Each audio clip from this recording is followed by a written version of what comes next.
Hello again, it's over there, Metalhead here. Hope you're going well. And we're going to be continuing on my series of reviewing all the countries I've been to in the world. So today, as I'm going to get my iPhone out, this is going to help me out a bit. We're going to look into my trip to Honduras. Honduras, yes, capital. Now, what had happened was I'd spent a good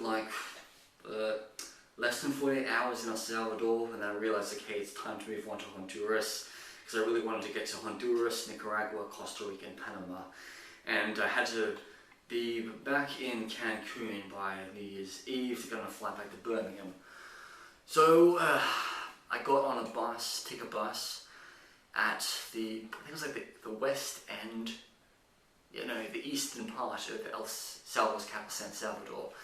And once a bus daily to the Honduran capital, Tegucigalpa,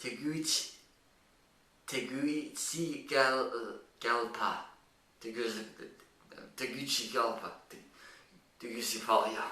It's going to be called like Teg, just for short.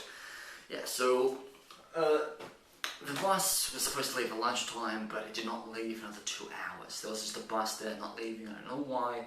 Basically, being a person, a gringo, who doesn't really know a word of Spanish, you kind of think, well, why is it's not going? Why is there no buses to Honduras? So, get on the bus 2 hours later, and I'm suffering really bad diarrhea because I'm drinking tap water from El Salvador without even realizing how bad tap water is. So I just get on the bus, have to use the bathroom every hour or so, even when I've got nothing to flush out. The bus leaves El Salvador and crosses a bridge that goes into Honduras. I'm not too sure if there's a bridge or not, but yeah, there's a bridge on the other side with Guatemala and El Salvador. So after being written out of El Salvador, it was time for a long wait. So it was a long line of people to get into this one border crossing, and there was only 3 people doing passports.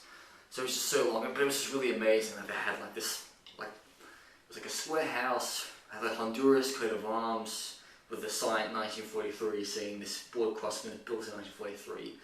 You go in there, you hand your passport over, you hand your immigration form, and you scan your fingerprints, which this is something I didn't really expect. So you scan my fingerprints, and the funny thing was they didn't just stamp my passport. They used an ink printer to print a stamp on my passport. So basically it was so nice. It had the Honduran flag and all these dotted inks and all.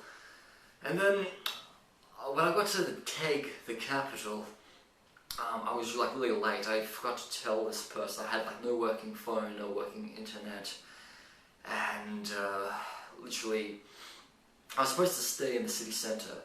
So I tried walking around this southern part of Teg, which is where the bus station is, and it's not really a really nice place to be. And I asked 2 people if I could stay in a hotel, and I said room, and they just don't understand me. I got money for them, and they just don't want to give me a room. So I'm like, oh fuck you, you piece of shit. And years later, months down the track, I just was saying, well, you're horrible. You didn't give me a room and all, and you had no balls to put a sign at the front saying sorry, no vacancies in Spanish. So I took a bus to the American Embassy. Yes, the American Embassy, because I knew this hostel I was staying at was actually not far. The hostel I stayed at was actually the former residence of the Ecuadorian embassy in Honduras. So the Ecuadorians had moved out years ago, and this Honduran had opened up a hostel there. So I started walking around trying to find this place, and I saw a guy with a gun, and he just got in the streets, and because this is a diplomatic residence area. I saw the embassies of El Salvador and the embassy of Belgium. But it was just really shameful there's no British ambassador there, because literally, if a British citizen as I am, I could literally knock on the British ambassador's door and say, hey, I'm a British citizen, I'm a bit stranded here, do you mind if I sleep on your couch? I really, really love that your country has given me citizenship and helped me escape from that perilous shithole of Australia. But there's no British embassies until you get to, I think, Costa Rica or Panama.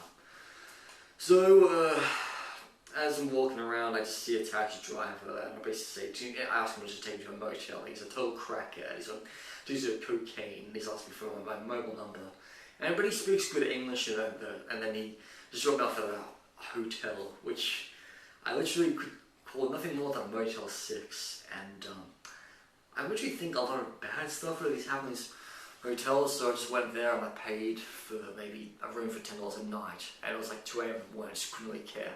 And I paid this taxi driver like $20 because I didn't really have much Honduran money on me. I just said, look, you're a good driver, even though you're addicted to drugs, so here's 20 quid to help yourself. So, as dawn broke, I checked out of the hotel, made my way to the hostel, pay $8 for the night, and then I asked for a map from the hostel, and he gives me a map of the place, and so I've got a whole day to look around the capital of Honduras. A lot of the museums are closed on Sunday. I saw a couple of good churches there. But the most beautiful thing about the capital of Honduras was this alleyway, and it was full of either umbrellas and lantern heads, and it's just so nice to be there. I wouldn't really say that I was ever really in danger at any time in Tegucigalpa. I never thought I was going to be scared. I knew I was in much of a safer part of Honduras rather than this other part, which is really dangerous, up on the coast. But yeah, and it was quite strange to see the Taiwanese embassy, because Honduras has ties to the Republic of China, not People's Republic of China.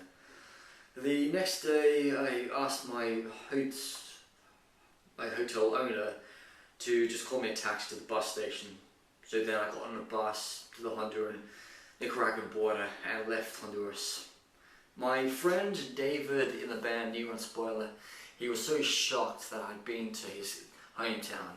He thought, called me crazy for going there, and that I should have learned a bit of Spanish. But I thought, you know what, David, you are a nice Honduran man who, you're in a good band and you've left Honduras to make a living in music in London. And so I thank you for giving me some inspiration to go to your country. Anyway, over and Metalhead, over and out.